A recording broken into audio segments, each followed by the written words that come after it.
नमस्कार मित्रांनो, विविध माहिती संग्रह चॅनलमध्ये आपले स्वागत आहे।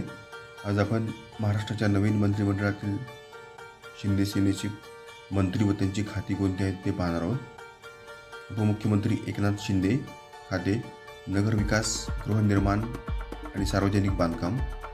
प्रकाश आंबेडकर खाते सार्वजनिक आरोग्य। गुलाबराव पाटील पाणी पुरवठा व स्वच्छता। दादा भुसे शालेय शिक्षण। संजय राठोड मृदा व जलसंधारण।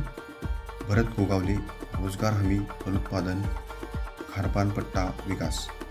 शंभूराज देसाई पर्यटन खनिकर्म माजी सैनिक कल्याण। संजय शिरसाट सामाजिक न्याय मंत्री। प्रताप सरनाईक परिवहन। उदय सामंत खाते उद्योग व मराठी भाषा। राज्यमंत्री आशिष जयस्वाल खाते वित्त व नियोजन कृषी मदत व पुनर्वसन विधी व न्याय आणि कामगार। योगेश कदम गृह महसूल ग्रामविकास व पंचायत राज अन्न व नागरी पुरवठा व ग्राहक संरक्षण आणि अन्न व औषधी प्रशासन। धन्यवाद मित्रांनो, संपूर्ण व्हिडिओ पाहिला त्याबद्दल। व्हिडिओ आवडला असेल तर लाईक शेअर आणि सबस्क्राईब करा।